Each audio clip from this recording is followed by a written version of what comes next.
Their faces showed the satisfaction that comes from learning genuinely useful skills, mixed with the slight exhaustion that follows intensive training. Angela addressed the group as a whole.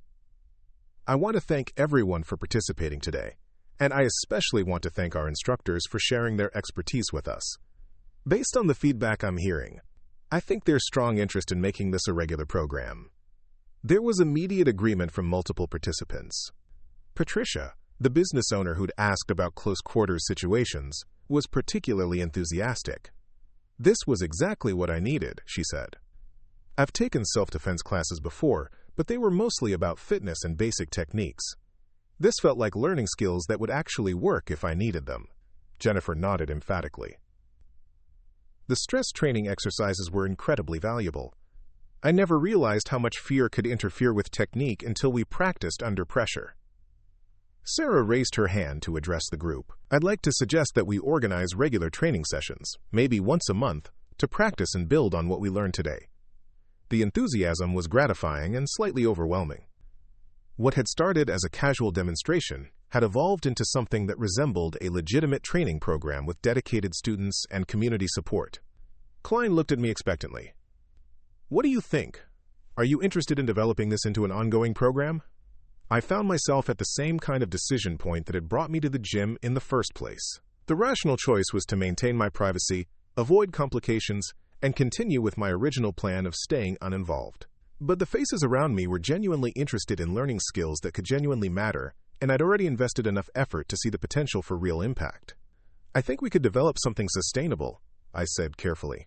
"Regular training sessions, progressive curriculum, maybe some specialized workshops for people who want to go deeper into specific areas."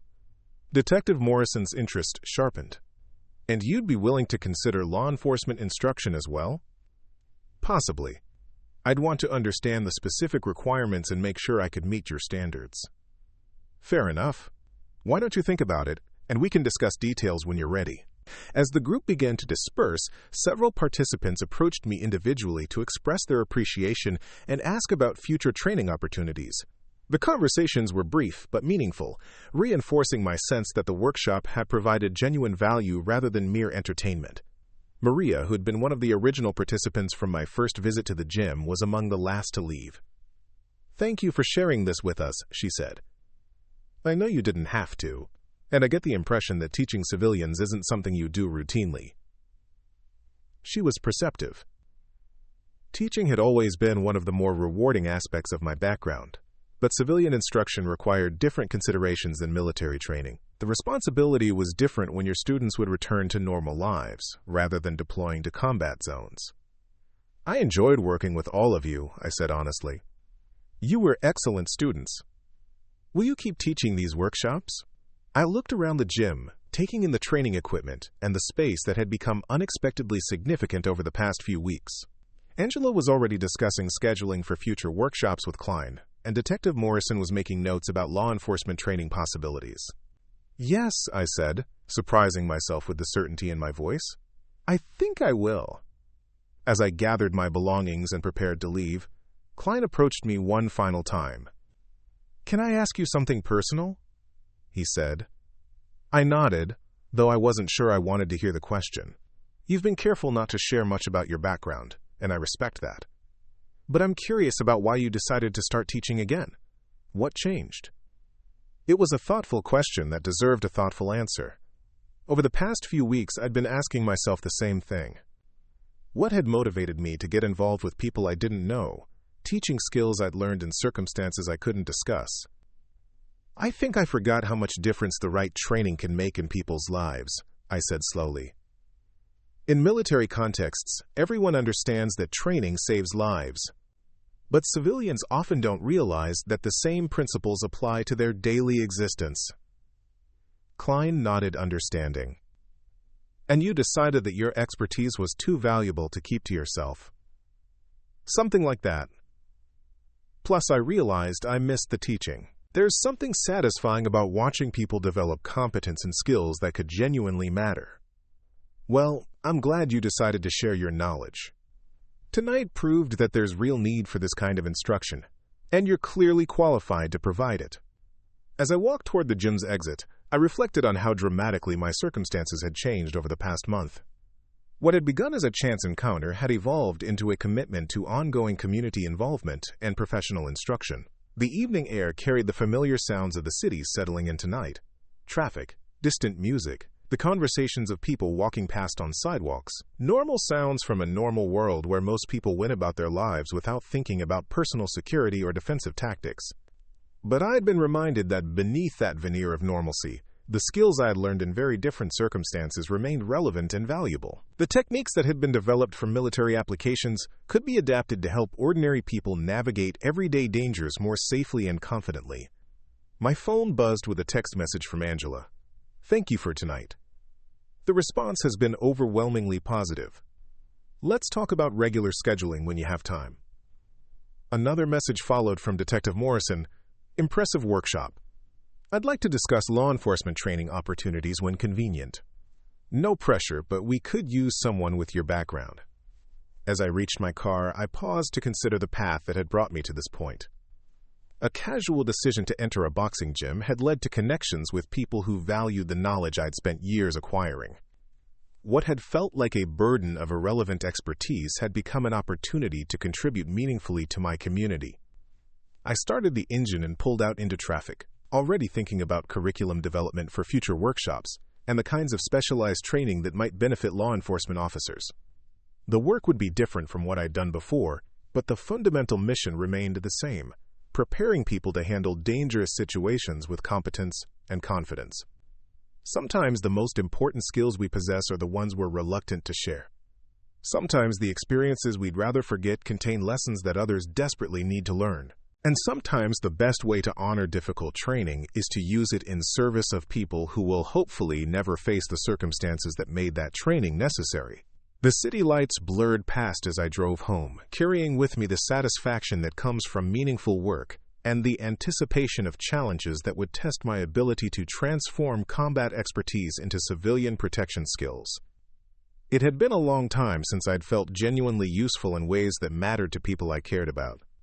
Tomorrow would bring new opportunities to teach, to learn, and to continue building bridges between the world I'd come from and the world I now called home.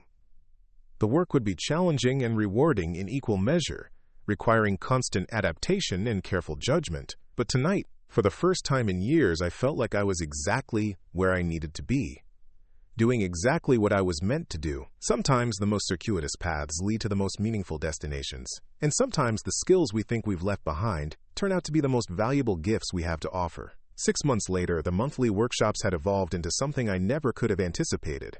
What started as informal instruction for a handful of gym members had grown into a comprehensive civilian defense program that attracted participants from across the region. Angela had dedicated an entire evening each week to defensive tactics training, and the waiting list for new participants had grown long enough that we'd had to implement a structured curriculum with prerequisite requirements. The program's reputation had spread through word of mouth and social media, drawing attention from law enforcement agencies, women's advocacy groups, and security professionals who were curious about our approach to civilian instruction. Detective Morrison had become a regular co-instructor, bringing law enforcement perspective to complement my military background, and Klein had formally partnered with us to develop specialized workshops for different populations. On this particular Thursday evening, I arrived at the gym to find an unusual scene. Angela was in deep conversation with two men in dark suits who had the unmistakable bearing of federal agents. Their posture, their positioning near the exit, and the way they scanned the environment while talking, all suggested serious law enforcement background and current official business. "These gentlemen are here to see you," Angela said as I approached, her expression carefully neutral but her eyes conveying concern. The taller of the two agents stepped forward, producing credentials with practiced efficiency. "Agent William Carter, FBI. This is Agent Martinez. We'd like to speak with you privately if you have a few minutes." My first instinct was to decline, extract myself from the situation, and avoid whatever complications federal attention might bring. But Agent Carter's approach was respectful rather than aggressive, and his partner's positioning suggested they were here for information rather than enforcement action. "What's this regarding?" I asked. "Your background and current activities." "Nothing adversarial, but we have some questions that are best discussed privately." Angela offered her office for the conversation, and after a moment's consideration, I agreed. The three of us settled into the small space behind the gym's main training area, with Agent Carter taking the lead while Agent Martinez observed and occasionally took notes. "We understand you've been conducting civilian defense training here for several months," Carter began. "Your reputation has reached some interesting circles, and certain aspects of your instruction have drawn professional attention." I waited for him to continue, maintaining the neutral expression that had served me well in similar conversations over the years. "Specifically," Agent Martinez added, "we've received reports that your technical knowledge and teaching methodology suggest extensive military experience in specialized applications. We're trying to verify some details about your background." The conversation I'd been expecting since I started teaching had finally arrived. My involvement in civilian instruction had inevitably drawn attention from agencies that tracked former military personnel, especially those with backgrounds in sensitive operations. "What kind of details?" I asked. Agent Carter consulted a file folder he'd been carrying. "Records show that you served with distinction in several classified units, including some operations that remain sensitive. Your current activities suggest you're sharing knowledge that originated in those contexts." It wasn't a question, but it required some kind of response. I'd known that serious instruction would eventually raise questions about where I'd learned the techniques I was teaching. "I teach practical self-defense skills to civilians who want to protect themselves and their families," I said carefully. "Nothing I share involves classified information or sensitive operational details." "We understand that," Agent Martinez said. "Actually, we're not here because of concerns about what you're teaching. We're here because of who's been paying attention to your teaching." That was unexpected. I had assumed federal interest stemmed from concerns about former military personnel sharing potentially sensitive skills with civilian populations, but their focus seemed to be on external interest rather than my activities themselves. Agent Carter leaned forward slightly. "Over the past few months, your workshops have attracted attention from individuals with concerning backgrounds. People who aren't here to learn basic self-defense." He opened his file folder and showed me several photographs of people I didn't immediately recognize. "These individuals have attended your training sessions or attempted to gain access to your program. They represent various interest groups that we monitor for different reasons." I studied the photographs, trying to recall faces from recent workshops. The training sessions had grown large enough that I didn't interact personally with every participant, but I made an effort to assess each person's motivations and suitability for the instruction. "I don't recognize most of these people," I said honestly. "That's not surprising," Agent Martinez said. "They're skilled at blending into legitimate activities while pursuing their own agendas. The concern is that they may be trying to acquire skills or make contacts that could be used for purposes beyond personal protection." Agent Carter pulled out additional photographs, these showing people I did recognize. "However, some of the individuals we're tracking have succeeded in participating in your programs. This woman attended 3 of your workshops last month." The photograph showed someone I remembered clearly, a quiet participant who'd asked unusually specific questions about techniques for overcoming larger, stronger opponents. Her questions had seemed appropriate at the time, but in retrospect, they'd been more focused on offensive applications than typical self-defense concerns. "What kind of interest groups are we talking about?" I asked. "Domestic extremist organizations, foreign intelligence gathering operations, criminal enterprises looking to improve their operational capabilities," Agent Martinez said. "Your expertise makes you an attractive target for anyone who wants to enhance their understanding of combat applications." The implications were troubling. I'd been careful to focus on defensive techniques and legal applications, but the line between defensive and offensive skills was often thinner than civilian students realized. In the wrong hands, even basic defensive techniques could be adapted for aggressive purposes. "What are you asking me to do?" I said. Agent Carter closed the file folder and leaned back in his chair. "We're asking you to be aware that your activities have attracted unwanted attention and to consider implementing some security measures to protect both yourself and your legitimate students." "What kind of security measures?" "Enhanced screening for new participants, better documentation of who attends your sessions, coordination with local law enforcement about suspicious individuals," Agent Martinez explained. "Detective Morrison has already agreed to help with background checks for people who want to join the program." It was a reasonable request that would improve the safety of everyone involved, while allowing the legitimate training to continue. But it also represented a significant change in the informal, community-based approach that had made the program successful. "There's something else," Agent Carter said. "We'd like to offer you the opportunity to work with us on a consulting basis. Your expertise could be valuable for training federal agents in defensive tactics and your experience with civilian instruction could help us develop better community protection programs." The offer was both flattering and concerning. Federal consulting work would provide professional validation and financial stability, but it would also increase my visibility within government circles and potentially compromise the low profile I'd work to maintain. "What would that involve?" I asked. "Specialized training for agents who work undercover or in high-risk environments, curriculum development for community protection initiatives, occasional consultation on cases involving sophisticated defensive tactics," Agent Martinez said. Agent Carter added, "The pay would be significantly better than civilian instruction, and you'd be working with people who understand the value of the skills you're teaching." Before I could respond, there was a knock on the office door. Angela's voice came through, carrying obvious concern. "I'm sorry to interrupt, but we have a situation out here that requires immediate attention." The three of us emerged from the office to find the main training area in controlled chaos. Detective Morrison was kneeling beside someone on the floor while other workshop participants formed a protective circle around them.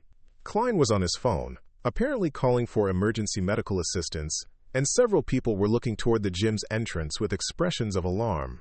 As we approached the group, I could see that the person on the floor was Sarah, one of our most dedicated long-term students. She was conscious but clearly shaken, with a bruised face and torn clothing that suggested she'd been involved in some kind of altercation. "What happened?" I asked Detective Morrison. "She was attacked in the parking lot by two men who apparently followed her from her workplace," Morrison replied while continuing her medical assessment. "She managed to get away and make it inside, but they may still be in the area." Agent Carter immediately shifted into professional mode, speaking quietly into a radio I hadn't noticed he was carrying. Agent Martinez moved toward the gym's entrance, positioning himself where he could observe the parking lot while maintaining cover. Sarah looked up at me with eyes that were frightened but determined. "They knew about the training," she said weakly. "They mentioned the workshop specifically, said they wanted to see how much I'd learned." The implication was chilling. This wasn't a random attack or a simple robbery attempt. Someone had deliberately targeted one of our students, apparently to test the effectiveness of our training or to send a message about our activities. "Did you recognize them?" Detective Morrison asked. "No, but they seem to know a lot about me. About where I work, where I live, about the self-defense classes." Sarah winced as she tried to sit up. "I use the techniques we've been practicing. That's how I got away." Klein finished his phone call and approached our group. "Paramedics are en route, and I've requested additional patrol units for the area. But we need to consider that this might not be an isolated incident." Agent Carter rejoined our conversation, his expression grim. "We just identified two vehicles leaving the area at high speed. License plates are being run now, but this appears to be a coordinated effort rather than opportunistic crime." The workshop participants who'd witnessed Sarah's arrival were clearly shaken but trying to remain calm. These were people who'd joined our program to learn personal protection skills, and now they were confronting the reality that those skills might be genuinely necessary. Angela addressed the group as a whole. "Everyone needs to stay inside until law enforcement gives us clearance. If anyone feels unsafe or needs to contact family members, please do so now." As the immediate crisis was being managed, Agent Martinez approached me privately. "This changes the situation significantly. Your students are now potential targets, which means you need to consider enhanced security measures immediately rather than gradually." He was right. What had been theoretical concerns about unwanted attention had become immediate threats to people I cared about. The responsibility I felt for their safety went beyond normal instructor obligations. The next hour passed in controlled urgency. Paramedics arrived and determined that Sarah's injuries were painful, but not serious. Police units secured the area and began gathering statements from witnesses. Agent Carter coordinated with local law enforcement to implement immediate protective measures for workshop participants who might be at risk. During this time, I found myself making rapid decisions about the future of the training program.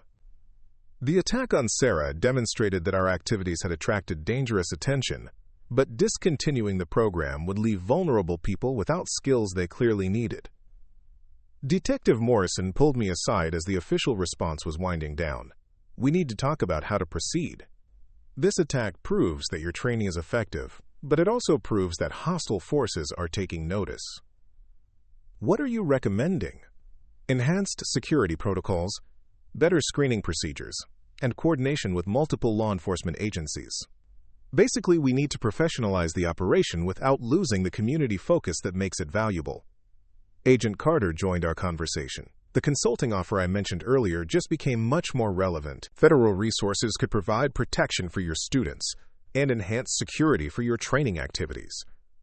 I looked around the gym, taking in the faces of people who'd come here to learn skills that had just proved their worth under the worst possible circumstances. Sarah was talking quietly with other participants, describing how the techniques we'd practiced had enabled her to escape from a dangerous situation. What would federal involvement mean for the civilian program? I asked. Better security, enhanced resources, and protection for participants, Agent Martinez said, but also more oversight, documentation requirements, and coordination with government priorities. Klein approached our group carrying a folder of incident reports and witness statements. The immediate situation is under control, but we need to discuss long-term security planning. This attack was too well informed and too well coordinated to be coincidental. Agent Carter opened his file folder again, showing additional photographs and documents. Based on what happened tonight, we can now confirm that at least 3 hostile organizations have been actively gathering intelligence about your program. The attack on Sarah was likely a field test of your students' capabilities. The information was disturbing, but not entirely surprising. Effective defensive training inevitably attracted attention from people who viewed such skills as either threats to be neutralized or resources to be acquired. What are my options? I asked. Discontinue civilian instruction and focus exclusively on federal consulting, Agent Martinez said. That would remove the security risks but would also eliminate the community benefits. Agent Carter offered an alternative. Maintain civilian instruction under federal oversight, with enhanced security measures and professional support. More complicated, but it would allow you to continue serving the community while managing the risks. Detective Morrison added a third option. Scale back to working exclusively with law enforcement and security professionals. Less community impact, but also less exposure to hostile attention. As I considered these alternatives, Sarah approached our group. She was moving carefully but under her own power, and her expression showed determination rather than fear. I wanted to thank you, she said to me directly. If I hadn't learned those escape techniques, tonight could have ended very differently. Her words crystallized the decision I'd been wrestling with. The attack had been frightening, but it had also proved that the training we provided could genuinely save lives. Discontinuing the program would protect me from unwanted attention, but it would leave vulnerable people without access to skills that could make the difference between survival and victimization. How do you feel about continuing with the training? I asked Sarah. More determined than ever, she replied without hesitation. But I think we need better security and maybe more advanced techniques. Other participants had gathered around us, and their consensus was remarkably consistent. The attack had frightened them, but it had also validated their decision to learn defensive skills. Rather than discouraging participation, the incident had strengthened their commitment to the program. Jennifer spoke for the group. We know there are risks involved, but there are also risks in being unprepared. What happened to Sarah tonight could happen to any of us, and we want to be ready. Agent Carter looked at me expectantly. So, what's your decision? I surveyed the faces around me. Federal agents offering professional opportunities, law enforcement officers providing security support, and civilian students who'd committed to learning skills that could genuinely matter. The choice wasn't between safety and danger, but between different types of responsibility and different ways of contributing to community protection. I'll accept the federal consulting position, I said, but I want to maintain the civilian program under enhanced security protocols. These people deserve access to effective training, and tonight proved that the need is real. Agent Martinez nodded approvingly. That's probably the best approach. Federal resources can provide security and oversight while preserving the community focus. Detective Morrison smiled. And law enforcement cooperation can ensure that legitimate students receive proper instruction while hostile actors are identified and deterred. Klein clapped me on the shoulder. It's going to be more complicated than our original informal approach, but it's also going to be more effective and more sustainable. Over the following weeks, the transformation of our training program proceeded rapidly. Federal background checks became standard for new participants, law enforcement officers provided security during sessions, and the curriculum was expanded to include more advanced techniques for participants who demonstrated appropriate commitment and judgment. The enhanced security measures initially deterred some casual participants, but they also attracted serious students who appreciated the professional approach. The quality of instruction improved as federal resources provided access to advanced training materials and specialized equipment. Agent Carter's consulting contract proved to be professionally rewarding and financially stable.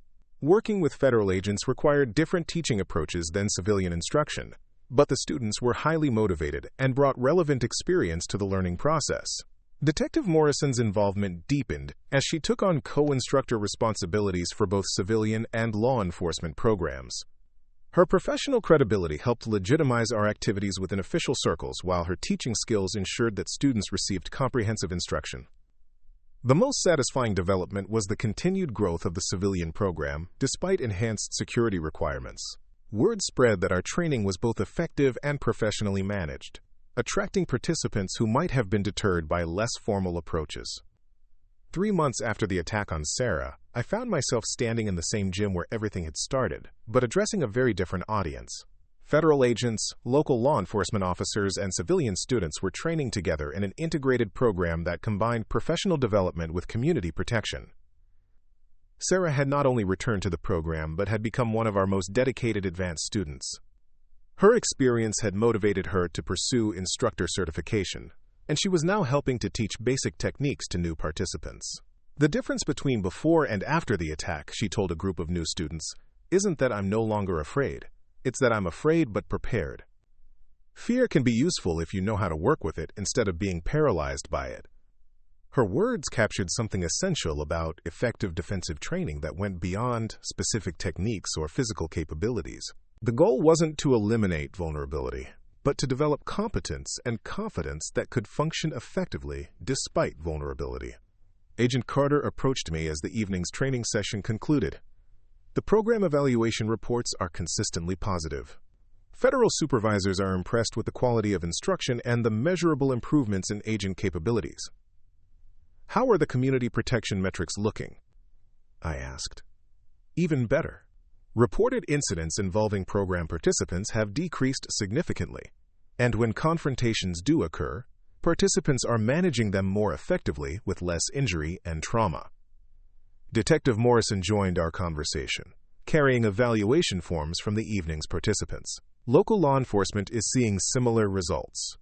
Officers who've completed our defensive tactics training are performing better in high-stress situations and using force more discriminately. The success metrics were gratifying, but the most meaningful feedback came from individual students who shared stories about how the training had affected their lives. Not just dramatic incidents like Sarah's attack, but everyday situations where improved awareness and confidence had helped them navigate potentially dangerous circumstances. Klein had documented dozens of these stories for program evaluation purposes, creating a record of impact that went far beyond traditional training assessments. Teachers who felt more confident managing disruptive students, business owners who'd successfully de-escalated aggressive customers, college students who'd avoided dangerous situations through better situational awareness. As I prepared to leave the gym that evening, I reflected on the journey that had brought me to this point. What had begun as a chance encounter had evolved into a comprehensive program that served both professional and community needs, while providing me with meaningful work that utilized skills I'd thought were no longer relevant. The federal consulting contract provided financial stability and professional recognition, but the civilian instruction remained the most personally rewarding aspect of the work. Teaching people to protect themselves and their families connected me to fundamental purposes that transcended career considerations or institutional priorities. Agent Martinez, who'd become a regular participant in our law enforcement training sessions, approached me as I gathered my belongings. There's something I wanted to mention. The success of this program has attracted attention from other regions. We're getting requests to help establish similar programs in different cities. The possibility of expanding the model was both exciting and daunting. Replicating the combination of federal oversight, law enforcement cooperation, and community focus would require careful planning and significant resources. What would that involve? I asked. Training instructors, developing standardized curricula, establishing security protocols for new locations. Basically, creating a systematic approach to community protection training that could be implemented nationally. Agent Carter had overheard our conversation. The preliminary feasibility studies are very promising. There's significant demand for effective civilian defense training, and most existing programs don't meet professional standards. The opportunity to impact community safety on a national scale was appealing, but it would also represent a fundamental change in the nature of my work. Instead of direct instruction, I'd be training other instructors and developing systems that could function independently. Sarah, who was helping clean up the training area, caught portions of our conversation. "Are you thinking about expanding to other cities?" she asked. "Possibly. Would you be interested in instructor certification if we developed a formal training program?" Her face lit up with enthusiasm. "Absolutely. I think every community needs access to this kind of training, and I'd love to help make that happen." Her response reminded me why the work had become so personally meaningful. The students who'd benefited from our training were eager to share those benefits with others, creating a multiplier effect that could extend far beyond what any individual instructor could accomplish. As I walked to my car, I considered the path that had brought me from reluctant anonymity to community involvement to federal consultation. Each stage had required different skills and presented different challenges, but the fundamental mission had remained consistent: preparing people to handle dangerous situations with competence and confidence. The skills I'd learned in military contexts had found new purpose in civilian applications, proving that expertise acquired in specialized circumstances could be adapted to serve broader community needs. The experiences I'd thought were burdens had become resources for helping others navigate their own challenges. My phone buzzed with a message from Angela. "Thank you for everything you've done for our community. The program has exceeded every expectation, and the impact on people's lives has been remarkable." Another message followed from Detective Morrison. "Federal approval came through for the instructor certification program. We can start training new instructors next month if you're ready." A third message from Agent Carter. "National expansion proposal has been approved for pilot testing. Congratulations on building something that could genuinely change how communities approach personal protection." As I started the engine and pulled out of the parking lot, I felt the satisfaction that comes from meaningful work that utilizes your best capabilities in service of important purposes. The journey from reluctant instructor to federal consultant to community protection advocate had been unexpected, but it had also been exactly what I needed. The city lights stretched out ahead of me as I drove home, carrying with me the knowledge that tomorrow would bring new opportunities to teach, to learn, and to contribute to the safety and confidence of people who deserve to feel secure in their daily lives. Sometimes the most important work we do is the work we never planned to do. Sometimes the skills we think we've left behind are exactly the skills the world needs most. And sometimes the best way to honor difficult experiences is to use them in service of people who will hopefully never face the circumstances that made those experiences necessary. The work would continue, evolving and expanding as new challenges emerged and new opportunities developed. But the fundamental mission would remain the same: ensuring that good people had access to the knowledge and skills they needed to protect themselves, their families, and their communities. That mission had brought me more satisfaction and sense of purpose than I'd experienced in years. It had connected me to a community of dedicated individuals who shared common values about protection, preparation, and mutual support. And it had proved that the most meaningful contributions often come not from the careers we plan, but from the opportunities we embrace when circumstances demand our best efforts in service of others. Up next, you've got 2 more standout stories right on your screen. If this one hit the mark, you won't want to pass these up. Just click and check them out. Preparing and narrating this story took us a lot of time, so if you are enjoying it, subscribe to our channel. It means a lot to us. Now back to the story. Jennifer walked from one end of the gym to the other with her typical gait. She moved confidently but wasn't paying particular attention to her surroundings. Her focus was forward, her posture was relaxed, and she wasn't scanning for potential problems. "Now," I said, "walk the same path, but this time imagine you're walking to your car in a parking garage late at night." The difference was immediately obvious. Jennifer's posture became more alert. Her head moved more as she scanned her environment, and her pace quickened slightly. She was unconsciously demonstrating the kind of awareness that could prevent problems before they started. "Perfect," I said. "That's the foundation of personal protection. Most attacks happen because the attacker believes they have an advantage. They choose targets who appear distracted, isolated, or vulnerable. When you move with awareness and confidence, you become a less attractive target." Klein was nodding approvingly. The Israeli military calls it, quote, "tactical awareness." It's not paranoia, It's simply acknowledging that your environment contains both opportunities and threats, and you need to be prepared for both. Sarah was taking mental notes of everything we discussed. What about situations where you can't avoid the confrontation? Like if someone corners you or blocks your path. That's where positioning becomes critical, I said. In most confrontations, the person who controls distance and angles has the advantage. Let me show you what I mean. I asked Maria to play the role of an aggressor, positioning herself between me and the gym's exit. This is a common scenario. Someone blocks your path and wants something from you. Money, cooperation, whatever. What are your options? I walked through the scenario slowly, demonstrating how positioning could create opportunities. First, I don't position myself directly in front of her where she can control the distance. I angle off to one side, which gives me multiple escape routes and makes it harder for her to predict my movements. The movement was subtle but effective. By changing my angle by just a few degrees, I'd given myself significantly more options while limiting hers. Second, I maintain what we call reactionary gap. That's enough distance to see an attack coming and respond to it. Too close, and you can't react in time. Too far, and you can't respond effectively if you need to. I demonstrated the proper distance, showing how it allowed for both defensive and offensive options while keeping escape routes available. Jennifer was studying the positioning intently. It looks simple, but I can see how much thought goes into every movement.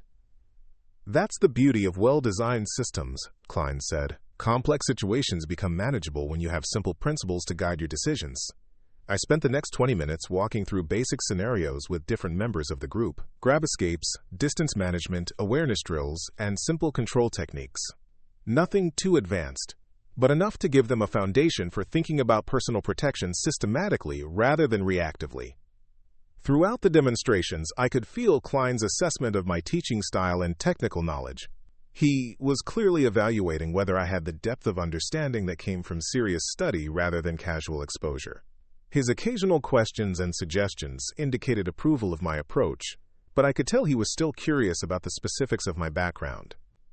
As we finished the impromptu lesson, Angela was the first to speak. This has been incredibly valuable. I can see how this kind of training would complement what we're already doing here. The question, Klein said, looking directly at me, is whether our friend here would be interested in doing this more formally. I meant what I said about running civilian defense workshops. Before I could respond, the conversation was interrupted by commotion from the front of the gym. Voices were raised, and there was the sound of something being knocked over. Angela immediately moved toward the disturbance, her protective instincts for her facility taking priority. What we found near the front desk was a situation that none of us had expected. A man in his 30s was standing too close to the desk clerk, his posture aggressive, and his voice loud enough to be clearly threatening. The woman behind the desk was trying to maintain professional composure, but her body language indicated real fear. "I don't care what your policy is," the man was saying. "I paid for a month, and I want my money back, now." The desk clerk, whose name I'd learned was Diane, was holding a clipboard like a shield between herself and the angry customer. "Sir, I've explained that refunds require 24 hours notice. If you'd like to speak with the manager tomorrow—" "No," the man cut her off, leaning further across the desk. "I want to speak with the manager now, and I want my money back now." Angela stepped forward, with the authority of someone accustomed to managing difficult situations. "Excuse me, but you're going to need to step back and lower your voice. Diane is trying to help you, but this isn't the way to handle it." The man turned toward Angela, and I could immediately see that this situation was escalating beyond a simple customer service dispute. His pupils were dilated, his movements were erratic, and there was something in his manner that suggested he wasn't entirely sober or stable. "And who are you?" he demanded, moving away from the desk to face Angela directly. "I'm the owner of this gym," Angela said calmly, "and I'm asking you to step back and discuss this rationally." Instead of complying, the man moved closer to Angela. "Rationally? You people took my money, and now you won't give it back. That's theft." Klein had positioned himself where he could intervene if necessary, but he was letting Angela handle the situation as long as she appeared to be in control. The rest of the group had moved to give everyone space while staying close enough to help if needed. That's when the man made a critical mistake. Instead of continuing to argue verbally, he reached out and grabbed Angela's arm with enough force to leave marks. Everything changed in that instant. Angela's expression shifted from patient professionalism to serious concern. Klein moved closer, his posture indicating readiness to act. And I found myself automatically assessing the situation with the systematic evaluation that had been drilled into me over years of training. The man's grip on Angela's arm was firm enough to constitute assault, but his positioning was poor. He was too close to generate significant striking power. His balance was compromised, and he had committed to a course of action without maintaining awareness of his surroundings. In other words, he had created exactly the kind of situation that Krav Maga was designed to handle. "Sir," Angela said, her voice remarkably steady despite the circumstances, "you need to let go of my arm right now." Instead of releasing her, the man's grip tightened. "Not until you give me my money back." That was enough. I moved forward with the kind of smooth urgency that comes from training scenarios where hesitation could be fatal. My approach was angled to come at him from his blind side, and my movement was controlled enough not to escalate the situation unnecessarily, but decisive enough to end it quickly. The technique I used was a basic Krav Maga release from a single arm grab, modified for the specific circumstances. I controlled his grabbing arm with both of my hands, applied leverage that made maintaining his grip painful and ineffective, and simultaneously moved him away from Angela while maintaining control of his position. The entire sequence took maybe 3 seconds. The man found himself several feet away from Angela, no longer in physical contact with anyone, but positioned where I could control his movements if he chose to continue being aggressive. "The lady asked you to let go," I said quietly. "Now she's asking you to leave. That seems like a reasonable request." The man looked at me with the confused expression of someone trying to figure out how his position had changed so dramatically in such a short time. His grip had been solid, he'd been in control of the situation, and suddenly he was standing across the room with a stranger who had somehow made continuing his aggressive behavior seem like a very poor choice. Klein stepped up beside me, his positioning and posture making it clear that the man now faced 2 people with relevant training rather than 1. "Time to go," Klein said simply. The confrontation deflated as quickly as it had escalated. The man looked around the gym, seemed to realize that he was significantly outnumbered and outmatched, and made the wise decision to cut his losses. "This isn't over," he said, but the words carried no real conviction. "Yes, it is," Angela replied with finality. "Diane, please make sure he's removed from our membership list." The man left without further incident, though he made sure to slam the door hard enough to rattle the windows. As soon as he was gone, the tension in the gym began to dissipate, replaced by the kind of post-crisis energy that follows any successfully handled emergency. Angela rubbed her arm where the man had grabbed her, checking for damage. "Well, that was unpleasant. Are you hurt?" I asked. "No, just bruised. But thank you for stepping in. That could have gotten much worse if he'd decided to escalate further." Klein was studying me with renewed interest. That was very smoothly handled. Most people would have either done nothing or used too much force. "You found exactly the right level of response for the situation." Diane emerged from behind the desk, looking shaken but grateful. "I've seen that guy around the neighborhood before. I think he's been having problems with drugs or alcohol. He's gotten aggressive with other businesses too." "Have you filed reports?" Klein asked. "The police know about him, but unless he actually hurts someone or damages property, there's not much they can do." Angela looked thoughtful. "Maybe there's more we can do to be prepared for situations like this.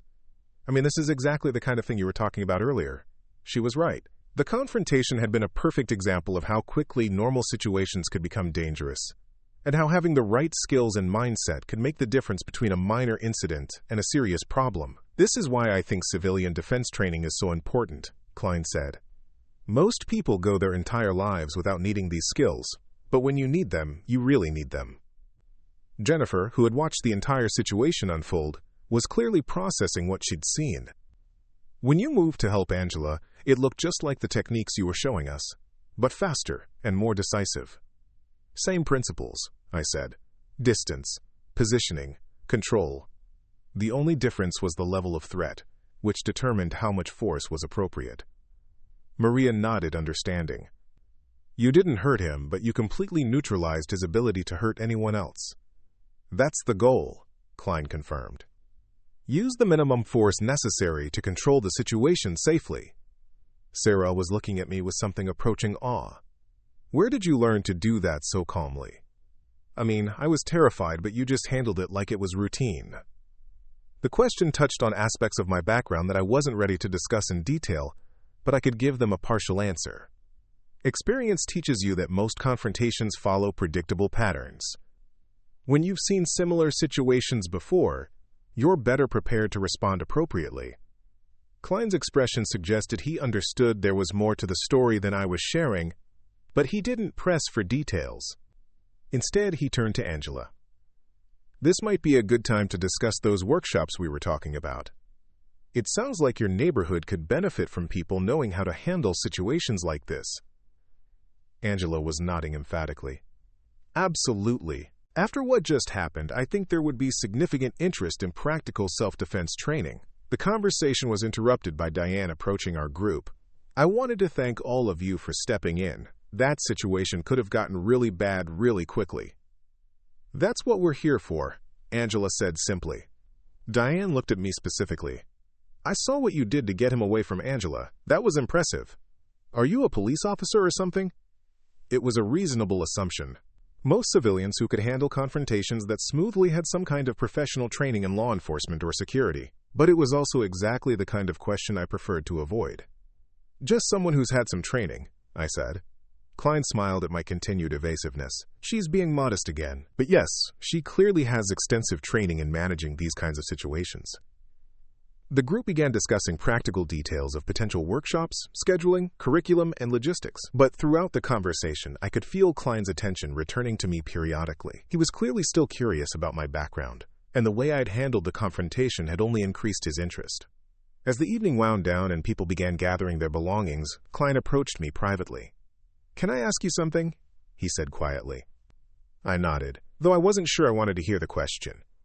That technique you used to release Angela from that grab, it was good, very good, but there was something about your positioning and timing that suggests you've used those skills in situations more serious than gym confrontations. It wasn't really a question, more of an observation, but it required some kind of response. I've been fortunate to train with some very good instructors, I said carefully. Klein studied my face for a moment. Military! The direct question hung in the air between us. I could deflect it, change the subject, or give another evasive non-answer. But Klein's background in law enforcement training meant he probably had experience with military personnel, and his recognition of my techniques suggested he might understand the context better than most civilians. Some military, I said finally. Klein nodded slowly, his expression indicating that this confirmation answered several questions while raising others. Combat applications? I hesitated. The honest answer was yes, but that opened doors to conversations I wasn't prepared to have with someone I just met. Some, I said, falling back on my pattern of minimal disclosure. Klein's smile suggested he found my continued evasiveness more amusing than frustrating. You're going to stick with the mysterious approach, aren't you? It's worked so far. Fair enough, but I hope you'll consider the workshop idea seriously. People like Angela and her students could benefit enormously from learning these skills, and you're clearly qualified to teach them. Angela joined our conversation, having finished her discussion with the other women about scheduling. Are we talking about the workshops again? I was trying to convince your friend here to commit to helping with civilian defense training, Klein said. Angela looked at me hopefully. I really think there's a need for this kind of instruction. After what happened tonight, I'm convinced that more people should know how to handle aggressive situations safely. I found myself at another decision point. The rational choice was to politely decline, extract myself from the situation, and continue with my original plan of staying uninvolved in other people's problems. But the faces around me were genuinely interested in learning skills that could genuinely help them, and I'd already revealed enough about my capabilities that maintaining complete anonymity was probably impossible. What kind of time commitment were you thinking about? I asked. Klein's expression brightened. We could start small. Maybe one workshop a month. Focus on basic principles and practical applications. See how much interest there is, and build from there. Angela nodded enthusiastically. We could use the gym space in the evenings when we're not running regular classes. I think we'd have no trouble finding participants. The idea was appealing in ways I hadn't expected. Teaching had always been one of the more rewarding aspects of my background, and these people seemed genuinely motivated to learn for the right reasons rather than out of idle curiosity or misguided fantasies about violence. "Let me think about it," I said. "That's all we can ask," Klein replied. "But I hope you'll consider it seriously. Good instructors are rare, and people with your level of practical experience are even rarer." As I gathered my belongings and prepared to leave, Jennifer approached me one final time. "Thank you for tonight," she said. "Not just for the techniques you showed us, but for the way you handled that situation with the angry customer. It was reassuring to see that someone knew what to do." "Anyone can learn these skills with proper training and practice," I said. "Maybe, but not everyone would have stayed calm enough to use them effectively when it mattered." She had a point. Technical knowledge was only part of the equation. The ability to apply skills under stress, to make appropriate decisions quickly, and to maintain composure during confrontations came from experience that couldn't be simulated in training environments. As I walked toward the gym's exit, Klein called out behind me, "I'll be in touch about those workshops. Don't disappear on us." I turned back to face him. "I'm not planning to disappear." "Good. I have a feeling there's a lot more to your story than you've shared so far." He was right about that. But as I stepped out into the evening air, I found myself considering the possibility that maybe it was time to share more of that story with people who might be able to use it constructively. The night had reminded me why I'd learned these skills in the first place, and why teaching them to others might be more important than maintaining my privacy. The gym door closed behind me with a soft click, but I had the distinct impression that this wasn't the end of my involvement with Angela's boxing gym or David Klein's workshop ideas. Sometimes the most significant decisions are made not through careful planning, but through a series of small choices that gradually commit you to a path you hadn't originally intended to follow. Tonight had been full of those kinds of choices, and I was beginning to suspect that tomorrow would bring more of them. 3 weeks later, I found myself standing in the same gym, but everything felt different. The space had been rearranged to accommodate a larger group, with mats spread across the floor and chairs arranged along the perimeter for observers. Word about the defensive tactics workshop had spread through the community faster than Angela had anticipated, and what was supposed to be a small gathering of interested individuals had grown into something that resembled a legitimate training seminar. Klein arrived early, carrying a duffel bag filled with training aids and protective equipment. His approach to the workshop was methodical and professional, clearly drawing from years of experience in law enforcement training programs. He'd spent the intervening weeks researching my background as thoroughly as discretion allowed, though he'd been careful not to push too hard for information I wasn't ready to share. "Nervous?" he asked as we set up the training area. I considered the question seriously. Teaching always carried responsibility, but civilian instruction required different considerations than military training. These people would return to their normal lives after the workshop, carrying whatever skills and knowledge we provided. The goal was to give them tools that would enhance their safety without creating overconfidence that might lead them into dangerous situations they weren't prepared to handle. "Concerned about getting the balance right," I said finally. "Too little information, and they're not prepared for real situations. Too much, and they might overestimate their capabilities." Klein nodded approvingly. "That's exactly the right mindset. Most civilian instructors err on one side or the other. Either they water everything down until it's useless, or they teach techniques that require years of training to use effectively." Angela emerged from her office carrying a clipboard with the names of registered participants. The list had grown from the original 5 women who'd been present during my first visit to nearly 20 people representing a cross-section of the local community. Teachers, shop owners, college students, and working professionals who'd heard about the workshop through word of mouth and wanted to learn practical self-defense skills. "I think we might have underestimated the interest level," Angela said, showing us the registration list. I scanned the names, noting the diversity of backgrounds and ages. Teaching groups with varied experience levels required careful attention to pacing and content selection. Advanced concepts that might be appropriate for one participant could be overwhelming or dangerous for another. "We'll start with universal principles and adjust based on what the group can handle," I said. The first participants began arriving 30 minutes before the scheduled start time, which was typically a good sign. People who showed up early were usually genuinely motivated rather than casually curious. Jennifer and Maria were among the first to arrive, followed by Sarah and several people I didn't recognize. One of the new participants caught my attention immediately. She was probably in her mid-40s, moved with the controlled precision of someone accustomed to physical training, and carried herself with the kind of awareness that suggested relevant experience. When Klein greeted her by name, addressing her as Detective Morrison, several pieces fell into place. "Rachel works with the county sheriff's department," Klein explained to me quietly. "She's here in a personal capacity, but she has extensive training in defensive tactics and arrest procedures." Detective Morrison approached me directly, her handshake firm and her assessment professional. "David tells me you have some interesting background in combat applications. I'm curious to see how your approach compares to law enforcement training." It was both a compliment and a challenge, delivered with the straightforward manner of someone accustomed to evaluating competence quickly and accurately. Her presence would add an element of professional scrutiny to the workshop that could be either helpful or problematic, depending on how well my instruction held up under experienced observation.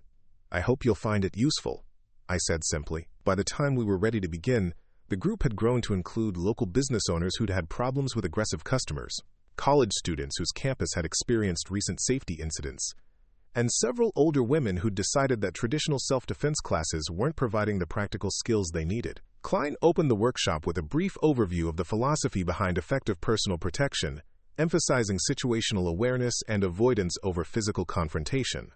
His presentation was polished and professional, clearly refined through years of presenting to similar audiences. "The most important thing to understand," Klein said, addressing the group, "is that your safety depends much more on your decision-making than on your fighting ability. The best self-defense technique is avoiding dangerous situations entirely." He spent 15 minutes discussing environmental awareness, escape route identification, and the behavioral indicators that often precede violent encounters. The information was practical and immediately applicable, requiring no special training to implement effectively. When Klein finished his presentation, he turned the session over to me. "Now I'd like you to meet someone who can show you how these principles apply in practice. She has extensive experience in combat applications and civilian instruction." I stepped forward to address the group, scanning their faces to gauge their level of interest and attention. What I saw was encouraging. Genuine curiosity rather than idle fascination. Serious attention rather than casual entertainment seeking. "Everything David just told you about awareness and avoidance is absolutely correct," I began. "But sometimes, despite your best efforts to avoid problems, situations develop that require physical response. When that happens, your survival depends on having simple, effective techniques that work under stress." I gestured for Jennifer to join me in the center of the training area. Jennifer has been training with me for a few weeks now, so she can help demonstrate some basic concepts. The first thing to understand about effective self-defense is that it's not about fighting. It's about creating opportunities to escape. The demonstration began with basic positioning and distance management, showing how slight changes in stance and location could dramatically affect the dynamics of a confrontation. Jennifer played the role of an aggressor while I demonstrated defensive positioning that maintained options while limiting her ability to attack effectively. "Notice that I'm not trying to square up with her like this is a boxing match," I explained to the group. "I'm positioning myself where I have multiple escape routes while she has limited attack options." Detective Morrison was watching intently, occasionally nodding her approval at techniques that aligned with law enforcement training. Her professional attention was reassuring rather than intimidating, suggesting that my instruction was meeting appropriate standards. The workshop progressed through increasingly complex scenarios, always maintaining focus on escape and de-escalation rather than sustained combat. Grab releases, basic strikes to create distance, simple throws that used an attacker's momentum against them, and methods for breaking free from common restraints. One of the business owners, a woman named Patricia who managed a downtown clothing store, raised her hand during a break between demonstrations. "What about situations where you can't run away? Like if someone corners you in a small space?" It was an excellent question that required careful handling. Close-quarters confrontations were among the most dangerous situations civilians could face, requiring techniques that were both highly effective and relatively simple to execute under extreme stress. "That's where understanding leverage and anatomy becomes critical," I said. "When you can't create distance, you need to create opportunity through precise application of force to vulnerable targets." I demonstrated techniques that focused on interrupting an attacker's ability to maintain control rather than trying to overpower them through strength. Eye strikes that would cause temporary blindness, knee strikes to disable mobility, and elbow techniques that could be used effectively in confined spaces. Detective Morrison asked to participate in one of the demonstrations, taking the role of an attacker attempting to pin someone against a wall. Her technique was solid, drawing from professional training in restraint and control procedures. Working with her allowed me to demonstrate more advanced concepts while maintaining appropriate safety margins. The key in close quarters, I explained while demonstrating an escape technique, is to attack the foundation of their control rather than trying to match their strength.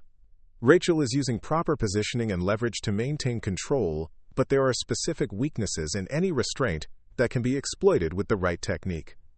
The escape I demonstrated was a basic Krav Maga technique that combined simultaneous defense and counterattack, creating enough disruption to break free from the restraint while positioning for follow-up actions or escape. "Impressive," Detective Morrison said, as we reset for the next demonstration. "That's more sophisticated than what we typically teach in civilian self-defense programs, but it's also more effective." As the workshop continued, I found myself adapting the curriculum based on the group's receptiveness and capability. They were absorbing the material well, asking intelligent questions, and demonstrating good retention of the techniques we'd covered. Sarah, who'd been one of the quieter participants during my first visit to the gym, had emerged as one of the more dedicated students. Her questions were thoughtful and practical, focusing on real-world applications rather than theoretical scenarios. "How do you stay calm enough to remember these techniques when you're actually scared?" she asked during a break. It was perhaps the most important question anyone had asked, cutting to the heart of what separated effective self-defense from mere physical techniques. The ability to function under stress, to make appropriate decisions while experiencing fear, and to execute complex motor skills while dealing with adrenaline was what determined whether training translated into real-world effectiveness. "Fear is normal and useful," I said. "The goal isn't to eliminate fear, it's to function effectively despite being afraid. That comes from training scenarios that gradually increase stress levels while maintaining focus on proper technique." I spent the next 20 minutes walking the group through stress inoculation exercises, starting with simple techniques performed under mild time pressure and gradually increasing the intensity. The goal was to help them understand how their bodies and minds responded to stress so they could learn to work with those responses rather than being overwhelmed by them. Klein observed these exercises with particular interest, occasionally offering insights from his law enforcement experience about managing adrenaline during high-stress encounters. As the formal instruction portion of the workshop neared its end, Detective Morrison approached me with a question that I'd been expecting but dreading. "Your technical knowledge is exceptional," she said quietly, "and your teaching methodology is more sophisticated than most civilian instructors I've encountered. I'm curious about your background. Military special operations." The question was direct but not aggressive, asked with the professional courtesy of one expert evaluating another. Detective Morrison had clearly recognized elements in my instruction that went beyond typical civilian self-defense training, and her law enforcement experience gave her the context to make educated guesses about my background. "Some military experience," I said, maintaining my pattern of minimal disclosure. Detective Morrison smiled slightly. "Some military experience. That's what David said you'd probably say. Look, I'm not trying to pry into classified information or put you in an uncomfortable position, but I work with a lot of different training programs, and what you've demonstrated today represents a level of expertise that suggests serious professional background." She paused, seeming to choose her words carefully. "If you're interested, the Sheriff's Department occasionally brings in outside instructors for specialized training. We're always looking for people who can teach practical applications of defensive tactics." The offer was unexpected and intriguing.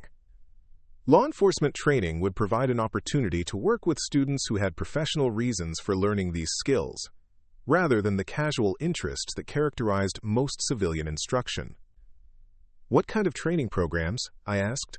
"Detective development, patrol officer refresher courses, specialized units that need advanced defensive tactics.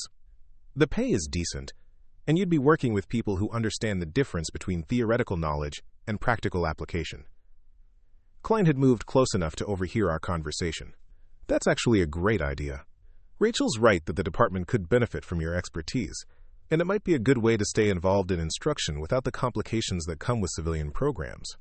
Before I could respond, the workshop participants began gathering around us, clearly sensing that our informal conversation was wrapping up the formal session. Blood was already streaming down my face when the referee called time, but I wasn't backing down. The other fighter had landed a clean shot that sent cartilage cracking, and the crowd was on their feet thinking they'd just watched me get broken. What they didn't know was that I'd been broken before, in places where getting back up wasn't optional. When I reset my stance and moved in a way that made the seasoned trainer in the corner freeze mid-sentence, everything changed. He recognized something in that movement, something that made him lean forward and whisper 2 words that would shift the entire atmosphere of that gym. Want to know what he said and why everyone suddenly looked at me differently? Before we jump back in, tell us where you're tuning in from, and if this story touches you, make sure you're subscribed, because tomorrow I've saved something extra special for you. I never intended to end up at Stryker's boxing gym that Tuesday evening. The plan had been simple: grab dinner, head home, maybe catch up on some reading.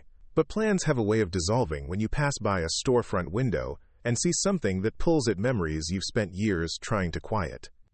Through the smudged glass, I watched 2 women sparring in the ring, their movements sharp and focused, while a small crowd of spectators cheered from folding chairs arranged around the elevated platform. The gym itself looked like every other boxing facility I'd seen over the years. Worn leather-heavy bags hung from ceiling chains that had seen better decades, their surfaces polished smooth by countless hours of impact. The air carried that distinctive blend of leather, sweat, and the industrial cleaner they used to mop the mats at closing time. Fluorescent lights buzzed overhead, casting harsh shadows that made everything look more dramatic than it probably was. On the walls, faded photographs of local champions mixed with motivational posters that had probably been hanging there since the place opened. I pushed through the front door, and the bell above it announced my arrival with a sharp clang that briefly cut through the rhythmic sound of gloves hitting bags. The woman behind the front desk barely looked up from her paperwork. She had the weathered appearance of someone who'd spent plenty of time in the ring herself, with calloused hands and the kind of posture that comes from years of staying ready for whatever walks through the door. "We're about to close," she said without making eye contact. "If you're looking to sign up, come back tomorrow morning." I glanced toward the ring where the sparring session was still in progress. One of the fighters was clearly more experienced, moving with the fluid confidence of someone who'd been doing this for years. Her opponent was younger, eager, but lacking the fundamentals that separate enthusiasm from effectiveness. The more experienced fighter was taking it easy, clearly using this as a teaching moment rather than a competitive match. "Actually," I said, turning back to the desk clerk, "I was hoping to get in a quick session myself. I know it's late, but I'm traveling through town and won't have another chance." The woman looked up then, studying me with the kind of assessment that happens in places where physical capability matters. I was wearing street clothes, nothing that suggested I belonged in a boxing gym. No branded athletic wear, no gym bag slung over my shoulder, no visible calluses on my knuckles that would indicate recent training. To her, I probably looked like another curious tourist who'd watched too many Rocky movies and thought fighting was something you could pick up in an afternoon. "Do you have any experience?" she asked, though her tone suggested she already knew the answer. "Some," I said simply. She glanced at the clock on the wall, then back at me. "Look, honey, I appreciate the enthusiasm, but we don't run a daycare here. This isn't a fitness class where you hit some pads and call yourself a fighter. These women train seriously, and I'm not about to let someone get hurt because they overestimated their abilities." Behind her, I could hear the sparring session winding down. Gloves were being removed, water bottles were being passed around, and the casual conversation that follows any good training session was beginning to fill the space. The younger fighter was asking questions about footwork, and her partner was patiently explaining the mechanics of movement that takes years to truly understand. "What kind of experience do you have?" the desk clerk pressed. I hesitated. The honest answer was complicated, involving training that most people wouldn't understand, and situations that officially never happened. The simple answer was easier but rarely satisfied anyone who knew enough to ask follow-up questions. "I've done some martial arts," I said finally. Nothing too formal. It was the kind of response that people give when they're trying to avoid a longer conversation, and the desk clerk recognized it immediately. She leaned back in her chair with the expression of someone who'd heard this exact line countless times before. "Martial arts," she repeated. "Let me guess. Took some karate classes in high school? Maybe watched some UFC fights and think you know how to throw a punch?" From the ring area, someone called out that they were looking for a third person to round out their training group. The desk clerk's attention shifted briefly, then returned to me. "Tell you what," she said, making what was clearly a reluctant decision. "Angela's group is short a person tonight, and they're working on basic defensive techniques. Nothing aggressive, just movement and positioning. If you want to participate, you can pay the drop-in rate and join them. But you follow their lead, you don't try to be a hero, and if anyone gets hurt because you bit off more than you can chew, you're banned permanently." I nodded and handed over the fee, which she accepted with the resigned air of someone who'd rather not deal with the potential complications but couldn't justify turning away paying customers. She pointed toward a rack of loaner gear near the changing area. "Grab some gloves and wraps. Try not to embarrass yourself." The changing area was a utilitarian space with metal lockers that had seen better years and a mirror that needed better lighting. I found gear that fit reasonably well and took a moment to wrap my hands with the methodical precision that becomes automatic after enough repetition. The muscle memory was still there, even after years away from formal training. My fingers found the familiar rhythm of securing the wraps, ensuring proper support without cutting off circulation. When I emerged, the group had gathered near one of the training rings. There were 4 women in total, ranging in age from early 20s to mid-40s, all with the lean build that comes from serious physical training. They were discussing their plan for the session when I approached. "You must be our 4th, said the woman I assumed was Angela. She was probably in her mid-30s, with the kind of controlled energy that suggested extensive fight experience. Her handshake was firm without being a test of strength, and her assessment of me was quick but thorough. "Thanks for letting me join," I said. "No problem. We're working on defensive positioning tonight, so it should be pretty straightforward. Have you done much boxing before?" "Not specifically boxing," I said, "but I'm familiar with defensive concepts." Angela nodded, though I could tell she was still sizing me up. In her position, I would have done the same thing. Unknown quantities in training environments can be dangerous, and responsible instructors learn to manage risk by starting conservatively and building from there. The other 3 women introduced themselves: Maria, who worked as a nurse and had started boxing for stress relief; Jennifer, a college student who'd been training for about 6 months; and Sarah, who was newer to the sport but approached it with the methodical dedication of someone who researched everything thoroughly before committing. "We'll start with some basic movement drills," Angela explained. "Partner up, take turns working defense while the other person throws controlled combinations. The goal isn't power, it's about finding your distance, keeping your hands up, and moving your head." Questions? I paired with Jennifer, who seemed eager to work with someone new. She had good fundamentals, but was still thinking her way through the techniques rather than trusting her instincts. Her punches were technically correct, but lacked the fluidity that comes from countless hours of repetition. "You want to go first?" she asked, holding up her gloves. I nodded and settled into what I hoped looked like a standard defensive posture. Jennifer began throwing light combinations, and I focused on clean movement and basic defensive responses. Slip the jab, parry the cross, step offline to avoid the hook. Nothing fancy, just fundamental boxing defense executed with enough competence to avoid looking foolish. After a few minutes, we switched roles. Jennifer's defensive work was solid but predictable. She relied heavily on blocking rather than movement, which worked fine for light training but would leave her vulnerable against more aggressive opponents. I threw combinations that would challenge her defensive skills without overwhelming her, keeping the power light and the timing controlled. "Nice work," Angela called out after we'd been going for about 10 minutes. "Let's rotate partners and pick up the intensity just a little." I found myself paired with Maria, who brought more experience and confidence to the exercise. Her offensive combinations were more complex, and she expected a higher level of defensive sophistication in return. I began incorporating more movement, using angles and distance changes that went beyond basic head movement. That's when I noticed Angela watching me more closely.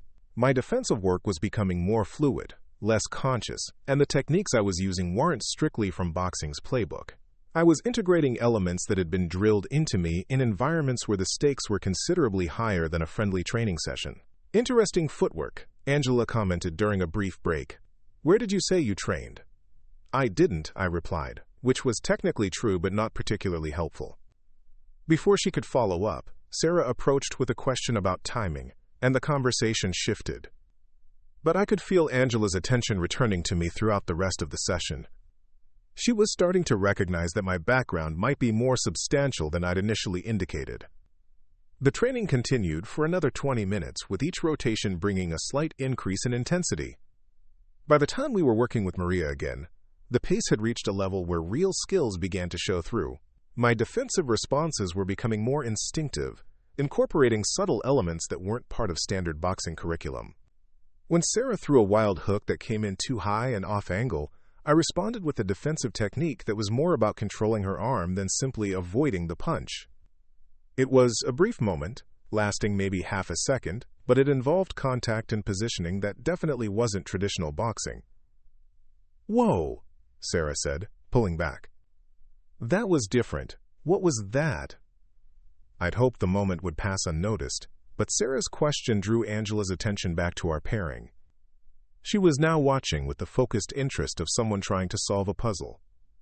"Just redirecting the punch," I said simply. "That wasn't redirecting," Angela said, stepping closer. "That was more like a trap and control. Where exactly did you learn that?" Before I could answer, Jennifer called out from across the training area. "Hey, Angela, do you think we could do some light sparring? I'd like to try putting this stuff together." Angela looked between me and Jennifer, clearly torn between investigating my background further and managing the training session.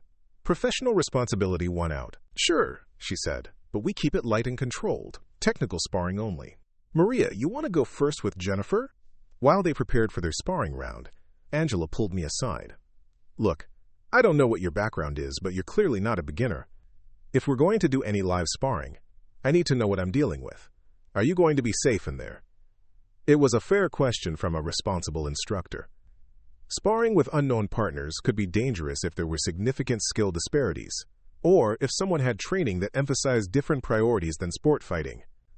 "I'll be safe," I said. "I understand the difference between training and fighting." Angela studied my face for a moment, looking for signs of the kind of overconfidence that led to training injuries. Whatever she saw must have satisfied her, because she nodded slowly. "Okay, but we start very light. Technical work only. If things get out of hand, I stop it immediately." Maria and Jennifer's sparring round went well. Both women stayed controlled and focused on technique rather than trying to win exchanges. When they finished, Angela looked at me. "You want to go around with Jennifer? She could use the experience working with different styles." I agreed, and we moved into the ring. Jennifer was clearly excited about the opportunity to spar with someone new, but she approached it with appropriate caution. As we touched gloves, I could see Angela positioning herself where she could intervene quickly if necessary. The round started slowly, with both of us feeling out range and timing. Jennifer's boxing was clean and technically sound, but she was still thinking her way through combinations rather than flowing naturally. I stayed defensive, letting her work while I focused on movement and distance management. About halfway through the round, Jennifer began to build confidence. Her combinations became more aggressive, and she started to close distance more assertively. I responded by incorporating more of the movement patterns that had become second nature over the years, using angles and timing that created openings while keeping me safe. That's when it happened. Jennifer threw a combination that ended with a hook that was slightly off target. Instead of simply slipping or blocking, I used a technique that involved simultaneous defensive movement and close-range control. It was brief, maybe 2 seconds, but it completely neutralized her attack while putting me in a position of tactical advantage. The technique was pure Krav Maga, designed for situations where boxing rules didn't apply and where controlling an opponent might be more important than scoring points. In a sport context, it looked unusual enough to draw attention. Jennifer stopped mid-combination, looking confused. What just happened? Before I could answer, I heard a voice from ringside that I hadn't noticed before. Combat application. I turned to see a man in his 50s standing near the ring apron. He was lean and wiry, with the kind of weathered appearance that comes from decades of serious physical training. His eyes were fixed on me with the intensity of someone who'd recognized something significant. "Excuse me," Angela said, clearly not sure who this person was or why he was interrupting the session. The man didn't take his eyes off me. That wasn't a boxing technique. That was combat application, Krav Maga, if I had to guess. The gym fell silent. Everyone was now looking between me and this stranger, who'd somehow identified something that I'd hoped would go unnoticed. Jennifer climbed out of the ring, and the other women gathered closer, sensing that something important was happening. "I'm sorry," Angela said. "But who are you exactly?" The man finally looked away from me to address her. "David Klein. I used to run the defensive tactics program for the county sheriff's department before I retired. I've been training law enforcement and military personnel in Krav Maga for about 20 years. He looked back at me. "And unless I'm very much mistaken, so have you."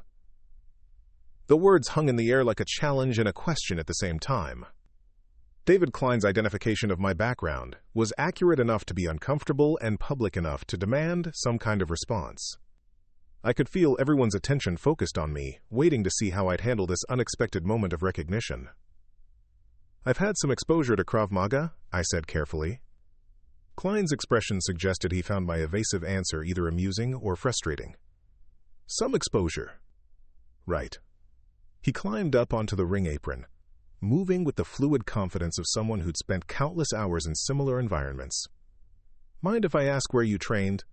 The question was casual in tone, but pointed in intent. Anyone with serious Krav Maga experience would know that training locations and instructors mattered significantly in determining the quality and focus of someone's education. Sport-oriented schools taught different priorities than programs designed for law enforcement or military applications. "Various places," I said, which was technically true but deliberately unhelpful. Klein nodded slowly, his eyes never leaving mine.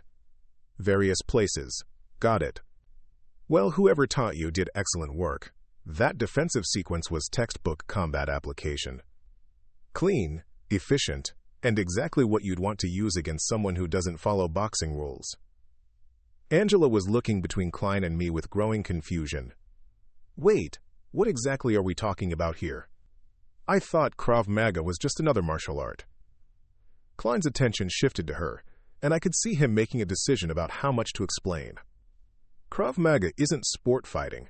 It's a system designed for real-world violence. Military and law enforcement use it because it prioritizes survival over scoring points. What your friend here just demonstrated wasn't about winning a boxing match. It was about controlling a threat. The gym remained quiet while everyone processed this information. Jennifer, who'd been on the receiving end of the technique, looked particularly thoughtful. "It felt different," she said slowly. "When you did that thing with my arm, it wasn't like you were trying to hit me back. It was more like you were trying to—" She paused, searching for the right words. "Control the situation," Klein finished. "That's exactly right. In Krav Maga, the goal isn't to exchange punches until someone gets knocked out. The goal is to neutralize the threat as quickly and efficiently as possible." Angela was now studying me with renewed interest. "So when you said you had some martial arts experience—" "I was being modest," I admitted. Klein laughed, though there wasn't much humor in it. "Modest. That's one way to put it." He looked around the gym, taking in the equipment and setup. "Tell me, have you ever taught?" The question caught me off guard. Teaching was a significant step beyond simply training, requiring not just technical knowledge but the ability to transfer skills effectively to others. It also suggested a level of involvement with Krav Maga that went beyond casual study. "Some," I said, falling back on my pattern of minimal responses. Klein's smile suggested he was beginning to find my evasiveness more amusing than frustrating. "Some teaching experience to go with some exposure to Krav Maga and some martial arts background. You're quite the mystery." Maria, who'd been listening quietly, finally spoke up. "Would you be willing to show us more? I mean, if it's okay with Angela, I'd be interested in learning some of those techniques." I looked at Angela, who was clearly trying to decide how to handle this unexpected development. Her gym was set up for boxing training, not martial arts instruction, and she had responsibility for the safety of everyone present. "I don't know," Angela said slowly. "This is pretty far outside what we normally do here." Klein stepped down from the ring apron and approached Angela directly. "If I could make a suggestion, I've been looking for a place to hold some defensive workshops for civilians. Basic personal protection stuff, nothing too aggressive. If your friend here has the background I think she does, maybe we could work something out. The suggestion shifted the dynamic from an impromptu demonstration to a potential business arrangement. Angela's expression showed she was interested but cautious. What kind of workshops? She asked. Basic situational awareness, simple defensive techniques, how to create distance and escape from common attack scenarios. The kind of stuff that could actually save someone's life. Klein looked at me. Of course, that would depend on whether our mysterious friend here would be willing to participate. All eyes turned back to me. The conversation had evolved far beyond what I'd intended when I walked into the gym an hour earlier. What had started as a simple training session was now threatening to become something much more complicated. But as I looked around at the faces watching me, I saw something that gave me pause. There was genuine interest there. Not just curiosity about my background, but actual desire to learn skills that might someday matter. These weren't people looking for a fitness fad or a way to feel tough. They were individuals who understood that the world could be dangerous and wanted to be better prepared for that reality. What did you have in mind? I asked Klein. Start simple, he said. Show them how to create distance, how to recognize pre-attack indicators, basic escape techniques. Nothing that requires years of training, just practical skills that could make a difference in a bad situation. Angela was nodding slowly. I could see that being valuable. We get women in here all the time who are more interested in practical self-defense than sport fighting. And, Klein added, looking directly at me, it would give us a chance to talk about your background in more detail. I'm very curious about where someone learns to apply Krav Maga techniques with that level of precision.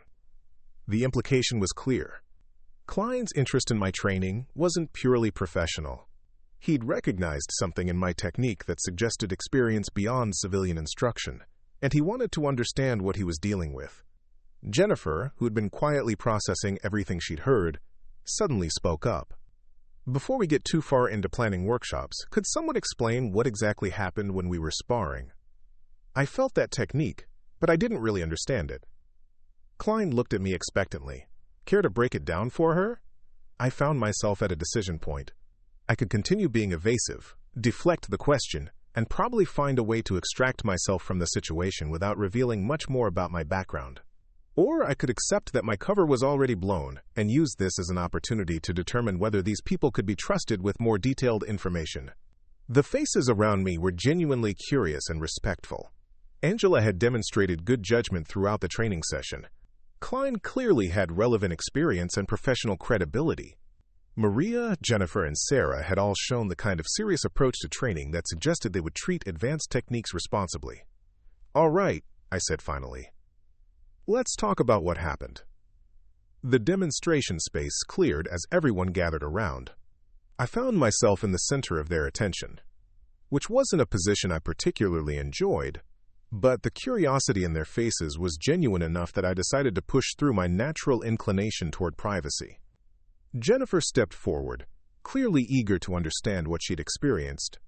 I remember throwing the hook, and then suddenly I couldn't complete the punch. It wasn't like you blocked it or moved out of the way. It was more like you redirected everything I was trying to do. I nodded, appreciating her accurate observation. The technique is called a trap and redirect. In boxing, when someone throws a hook, your options are usually to slip, duck, block, or counter. But in Krav Maga, we look for a fourth option, which is to control the attack while simultaneously positioning yourself for a response. Klein was listening intently, his arms crossed, but his posture indicating professional interest rather than skepticism. Show them the setup, he suggested. I looked at Jennifer. Would you mind throwing that same hook again? Slow motion this time, so everyone can see what's happening. She nodded and moved into position. Her form was good, solid boxing fundamentals with her guard up and her stance balanced. She threw the hook in slow motion, telegraphing it slightly so I could time my response. As her punch came toward me, I demonstrated the technique step by step. First, instead of moving away from the punch, I step into it at an angle. This does two things. It gets me inside the arc of the hook where it has less power, and it puts me in a position to control her arm. I moved through the motion slowly, showing how my left hand came up to intercept her incoming right hook, while my right hand simultaneously controlled her left arm. The key is simultaneous defense and control. I'm not just stopping the punch, I'm controlling both of her arms while positioning myself where she can't hit me with follow-up strikes. Angela was following the demonstration closely. That's completely different from boxing defense. In boxing, you defend against one punch and then worry about the next one. Exactly, Klein said. Boxing assumes rules, referees, rounds, and specific types of attacks. Krav Maga assumes chaos, multiple attackers, no rules, and the need to end situations quickly. Sarah raised her hands slightly, like she was in a classroom. What happens after you control both arms like that? I looked at Klein, who nodded encouragingly. In a real situation, you'd have several options depending on the threat level. You could create distance and escape, you could control the person until help arrives, or you could neutralize the threat more decisively. Show them the distance creation, Klein suggested.